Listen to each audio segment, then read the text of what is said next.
Wa bihi nasta'inu ala umuri dunya waddin. Wassalatu wassalamu ala asrafil anbiya'i wal mursalin wa ala alihi wa sahbihi ajmain, amma ba'd. Qala Allah ta'ala fil Qur'anil Karim, a'udzu billahi minasyaitonir rajim. Bismillahirrahmanirrahim.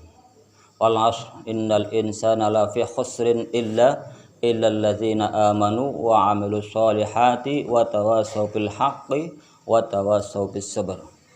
Wa qala aidan Bismillahirrahmanirrahim. Ya ayyuhalladzina amanu taqullaha haqqa tuqatih wa la tamutunna illa wa antum muslimun.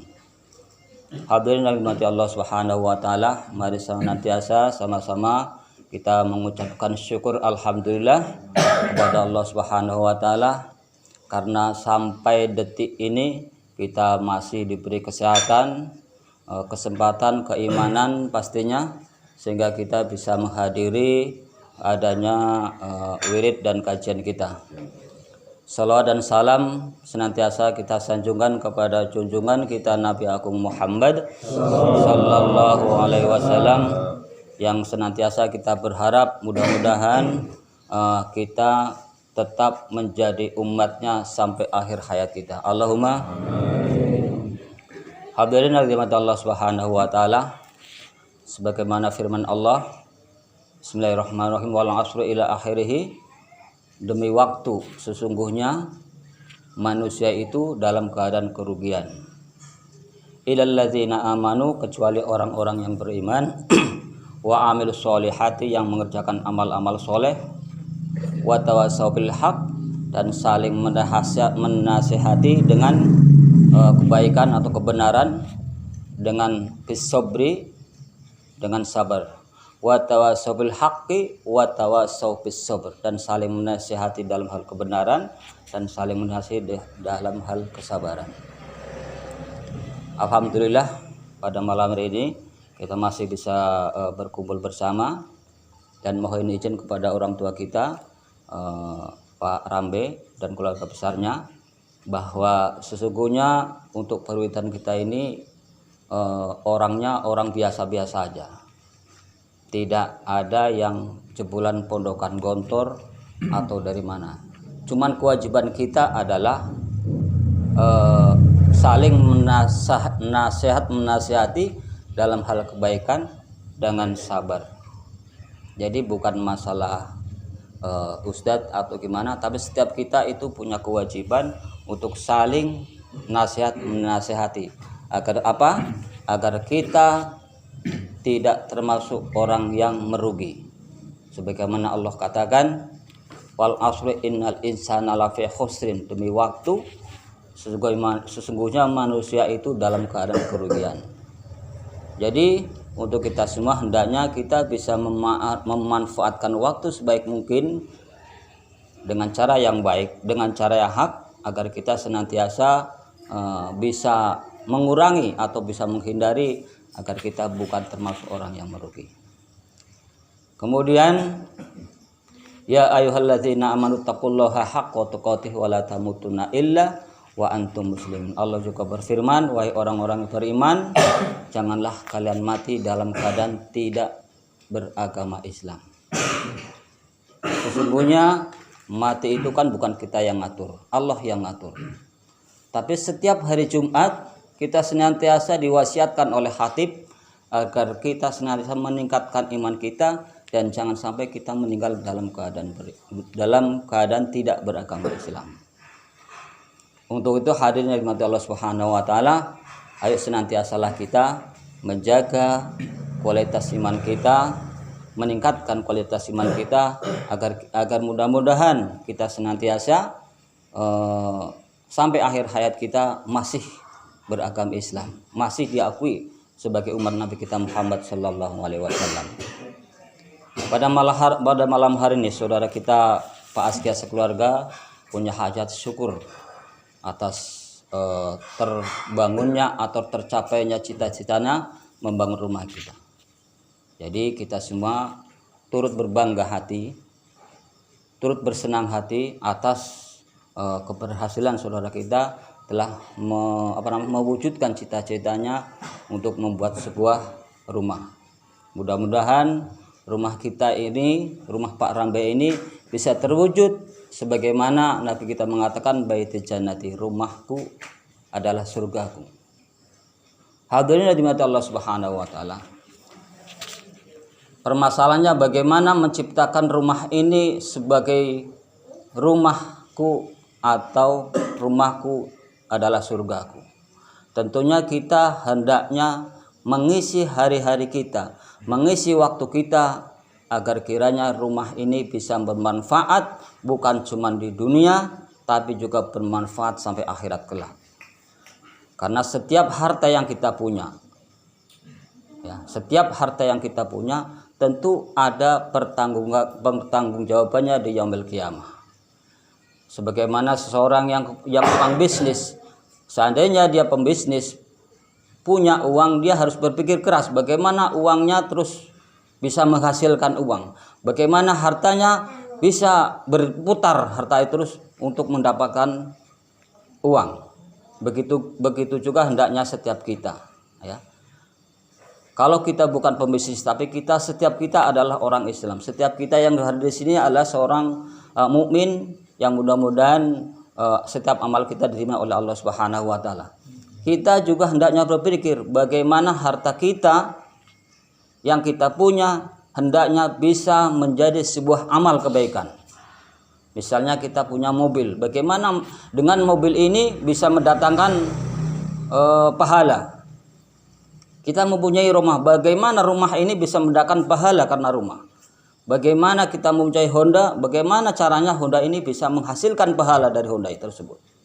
Makanya kita harus berpikir ke sana. Karena inilah masanya kita untuk menampung atau pundi-pundi amal kita. Kalau punya Honda silakan, Hondanya dibawa ke masjid. Dengan cara demikian, Honda telah membantu kita untuk ketaatan kepada Allah Subhanahu wa taala. Begitu juga dengan rumah. Bagaimana caranya rumah ini bisa mendatangkan pahala? Pertama dari niat awal. Niat awal kita bikin rumah bismillahirrahmanirrahim. Karena innamal a'malu binniyat. Kalau kita niatnya baik insya Allah. Kemudian cara mengisinya hendaknyalah setiap malam kita bacakan Al-Quran dalam rumah ini agar kiranya rumah ini menjadikan sebuah ayat-ayat Al-Quran yang keluar dari dalamnya dan selain sebagainya. Hadirin yang dibantu Allah Subhanahu wa taala. Kenapa saya katakan demikian? Karena sebagian ulama mengatakan al-insanu mahalul khata' wa nisyan. Manusia itu tempatnya salah dan lupa. Jadi di dalam rumah ini hendaknya perbanyak jugalah istighfar. Karena apa? Karena setiap kita al-insanu mahalul khata' wa nisyan, kita mesti punya kesalahan, punya kesilapan. Bahkan Allah Subhanahu wa taala telah berfirman, "Wa khuliqal insanu dha'ifa." Saya jadikan manusia itu dalam keadaan lemah. Kita semua ini dalam keadaan lemah. Tiada daya, tiada upaya kecuali dalam pertolongan Allah Subhanahu wa taala. Bahkan dalam hadis qudsi Nabi kita Muhammad sallallahu alaihi wasallam yang diriwayatkan oleh Imam Muslim, ini hadis qudsi yang maknanya Allah berfirman, setiap manusia itu melakukan dosa setiap manusia itu melakukan dosa setiap siang dan malam. Dan saya Allah adalah Maha Pengampun. Maka mintalah ampun kepadaku, pasti akan saya ampuni. Allah Subhanahu wa taala telah mengatakan demikian. Bahkan Nabi kita juga Muhammad bersabda, "Ya ibni Adam khata'un." Setiap anak Adam adalah berdosa. Wa khairul khata'un at-tawwabun, dan sebaik-baik orang yang berdosa adalah orang yang bertaubat kepada Allah Subhanahu wa taala. Jadi setiap kita melaksanakan kesalahan hendaknya kita iringi dengan bertaubat. Hendaknya kita perbanyak istighfar kepada Allah Subhanahu wa taala.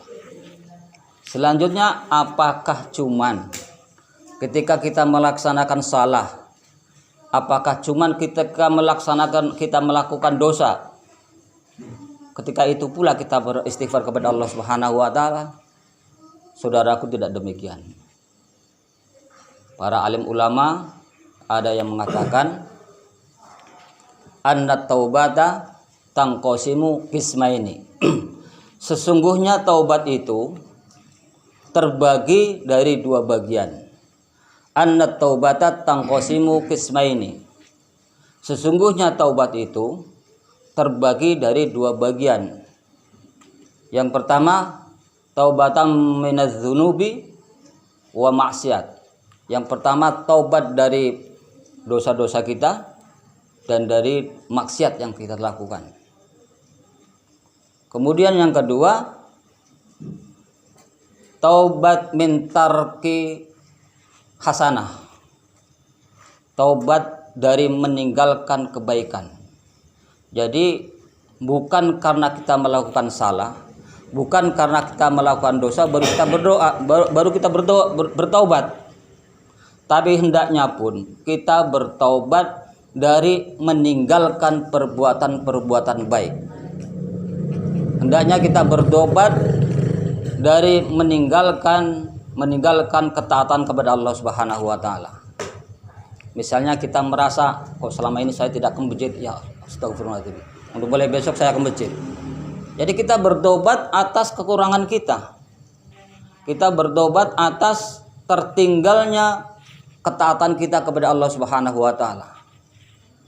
Yang selama ini rumah kita sudah bagus, tapi selama ini kita tidak membacakan Al-Qur'an dalamnya. Hendaknya kita bertobat kepada Allah dan kita berusaha untuk melakukannya, untuk melakukan bacaan-bacaan dalam rumah tersebut. Itu namanya taubat min tarkil hasanah, taubat dari meninggalkan perbuatan-perbuatan baik. Hadirin hadirat Allah Subhanahu wa taala. Allah Subhanahu wa taala telah menyuruh kita semua untuk senantiasa bertobat kepada Allah, untuk senantiasa beristighfar kepada Allah Subhanahu wa taala. Sebagaimana Allah katakan, tubu ilallah jami'a. Bertaubatlah kalian semua kepada Allah. Tubu ilallah jami'a ya ayyuhal mu'minun la'allakum tuflihun. Bertaubatlah kalian semua kepada Allah Subhanahu wa taala, wahai orang-orang yang beriman. Untuk apa? La'allakum tuflihun, agar kalian semua beruntung. Jadi dari ayat ini kita bisa ambil kesimpulan bahwa barang siapa yang senantiasa bertaubat kepada Allah Subhanahu wa taala, niscaya orang ini akan mengalami keberuntungan. Barang siapa yang senantiasa beristighfar kepada Allah Subhanahu wa taala, dialah orang yang beruntung menurut Allah Subhanahu wa taala. Jadi setiap kita, kalau kita ingin menjadi orang yang beruntung, ayo sama-sama senantiasa kita bertaubat, senantiasa kita dawamkan istighfar kepada Allah Subhanahu wa taala. Tubu ilallah jami'an. Ya ayyuhal mu'minun la'allakum tuflihun. Allah telah mengatakan demikian. Karenanya kita jangan tinggalkanlah istighfar itu. Jangan sekali-kali kita tinggalkan istighfar itu. Senantiasalah kita bertobat kepada Allah Subhanahu wa taala, karena istighfar ini banyak sekali manfaatnya. Banyak sekali keuntungannya, sebagaimana Allah katakan la'allakum tuflihun. Hadirin hadirat Allah Subhanahu wa taala. Nabi kita Muhammad sallallahu alaihi wasallam telah mencontohkan kepada kita semua bagaimana beliau seseorang yang dijamin oleh Allah Subhanahu wa taala, dijamin masuk surga, terjaga perbuatannya, tapi beliau telah mencontohkan kepada umatnya agar senantiasa beristighfar kepadanya, kepada Allah Subhanahu wa taala maksudnya. Kana Rasulullah yastaghfiru minas sholati thalathah. Qalu Allahumma antas salam wa mikas salam. Yaitu Nabi kita Muhammad sallallahu alaihi wasallam beristighfar setelah selesai melaksanakan sholat fardu salasan sebanyak 3 kali. Tsumma qalu, kemudian beliau mengucapkan Allahumma antas salam wa minkas salam wa alaika ya dzal jalali wal ikram. Jadi kita telah diajarkan oleh Rasulullah SAW bagaimana kita beristighfar. Bagaimana ditanyakan oleh sahabatnya, kaifa istighfar ya Rasulullah, bagaimana caranya beristighfar ya Rasulullah? Kemudian beliau menjawab astagfirullah, astagfirullah, astagfirullah. Jadi beliau mencontohkan setiap kita habis sholat fardu jangan langsung keluar. Minimal seperti beliau katakan yastaghfiru minas sholati salasah. Minimal 3 kali kita istighfar, kemudian Allahumma antas salam dan selanjutnya. Adapun yang sering kita lakukan di masjid, misalnya perwiridan, baca ini, itu ada tentunya ya, cuman hadisnya tidak satu hadis, maksudnya terkumpul dari beberapa hadis. Hadirin rahmat Allah Subhanahu wa taala, bahkan Nabi kita Muhammad sallallahu alaihi wasallam bukan cuman menyarankan kita untuk memperbanyak istighfar, tapi beliau juga mencontohkan, mempraktekkan dalam kehidupan mereka, dalam kehidupan beliau. Bahkan Nabi kita mempraktekkan istighfar ini dalam kehidupan sehari-hari beliau. Sebagaimana dikatakan, disabdakan yang diriwayatkan oleh Imam Bukhari, kalau nggak salah Imam Muslim mungkin. Karena Rasulullah Shallallahu Alaihi Wasallam istighfar sab'atun mar'ah, yaitu karena Rasulullah Shallallahu Alaihi Wasallam beristighfar dalam sehari semalam 70 kali. Dalam riwayat lain dikatakan mi'ata 100. Dalam riwayat lain dikatakan mi'ata marrah 100 kali. Kita bisa bayangkan hadirin Allah Subhanahu wa taala, seorang nabi yang maksum, yang telah dijamin oleh Allah Subhanahu wa taala, senantiasa beristighfar kepada Allah Subhanahu wa taala sebanyak 70 kali. Bahkan di riwayat lain dikatakan 100 kali. Kemudian kita ini siapa? Kita ini bukan siapa-siapa. Kita ini bukan Habib, bukan keturunan beliau, bukan siapa-siapa. Jangan sampai kita malas beristighfar kepada Allah Subhanahu wa taala. Karena Nabi kita, junjungan kita senantiasa berpesan kepada kita semua, hendaknyalah kita beristighfar kepada Allah Subhanahu wa taala. Karena dengan istighfar banyak sekali manfaatnya, banyak sekali keuntungan yang kita dapat. Dalam sebuah kisah, kalau nggak salah dulu pernah ada sebuah kisah yang Imam bin Hambal, kalau nggak salah, dia berjalan, kemudian dia capek berhenti di suatu masjid. Di dalam masjid, Imam bin Hambal ini diusir oleh marbotnya. Karena merasa diusir oleh marbotnya, ya kemudian keluar istirahat di teras. Sampai di teras juga diusir lagi oleh marbotnya. Dengan demikian, yang musir memang karena posisi tidak tahu bahwa ini adalah seorang imam. Atas ketidaktahuan mereka ini seorang imam, makanya diusir mungkin. Setelah di teras sampai diusir, kemudian dia juga berjalan. Setelah berjalan, ada seorang di teras kemudian memanggil dia. Dalam bahasa Arab, mungkin dalam bahasa kitanya, wahai saudaraku, berhentilah di sini, istirahatlah kau di sini. Kemudian dia istirahat di rumah seorang tukang roti. Imam Hambal ini berhenti di rumah tukang roti. Setelah dia berhenti di rumah tukang roti ini, disuguhin minuman. Kemudian si tuan rumah melanjutkan pekerjaannya, yaitu membuat adonan roti. Diam-diam imam ini memperhatikan tuan rumah tersebut. Bagaimana dia melakukan pekerjaannya, bagaimana dia membuat sebuah roti, diperhatikan oleh Imam Hambal ini. Tapi ternyata yang diperhatikan, setiap dia melaksanakan kegiatannya, dia senantiasa mendawamkan istighfar. Astagfirullahaladzim, astagfirullah. Dia sambil bekerja, sambil membuat adonan, membaca istighfar. Sambil membuat apa ini, senantiasa istighfar. Setelah itu Syekh Imam Ahmad bin Hambal ini menanyakan kepada tukang roti tersebut, wahai tukang roti, kenapa setiap kali kamu mengerjakan sesuatu, setiap kali mengerjakan ini itu, senantiasa kalau kamu beristighfar kepada Allah Subhanahu wa taala? Kemudian tukang roti ini menjawab, demi Allah, setiap saya mengerjakan sesuatu, saya mesti mengucapkan istighfar. Dengan inilah semua keinginan saya dikabulkan oleh Allah Subhanahu wa taala.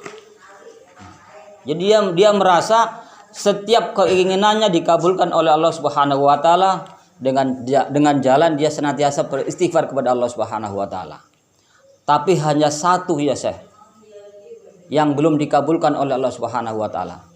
Kemudian Imam bin Hambal ini menanya, apa gerangan yang belum dikabulkan oleh Allah Subhanahu wa taala, wahai saudaraku? Kemudian tukang roti ini menjawab, saya bermohon kepada Allah Subhanahu wa taala, sebelum saya meninggal atau sebelum dia meninggal, pertemukan aku ya Allah dengan Imam Ahmad bin Hambal. Hadirin dibantu Allah Subhanahu wa taala, itulah cita-cita dia. Saya pingin sekali bertemu dengan Imam bin Hambal sebelum saya meninggal atau sebelum dia meninggal. Mendengar jawaban daripada tukang roti ini, Imam bin Hambal terkejut. Subhanallah, ketahuilah bahwasanya akulah orangnya Imam Ahmad bin Hambal.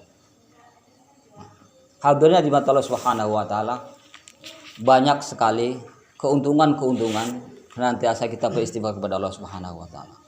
Yang salah satunya tadi sudah diceritakan.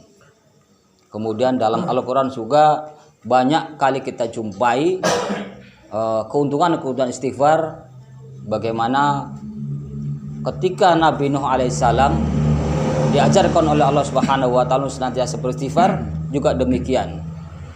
Istighfaru rabbakum, maka kalian akan mendapatinya keuntungan-keuntungan. Hadirin hadirat Allah Subhanahu wa taala, karena saking banyaknya keuntungan istighfar yang senantiasa kita dawamkan, maka janganlah kita tinggalkan. Senantiasalah kita beristighfar kepada Allah Subhanahu wa taala di setiap saat, di setiap keadaan. Karena istighfar itu salah satu amalan ahli surga ketika hidup di dunia. Sebagaimana Allah katakan, wabil ashari hum yastaghfirun. Itulah penghuni surga. Wabil ashari hum yastaghfirun. Dan mereka itu ketika waktu-waktu ashar itu waktu sahur, mereka saling beristighfar kepada Allah Subhanahu wa taala.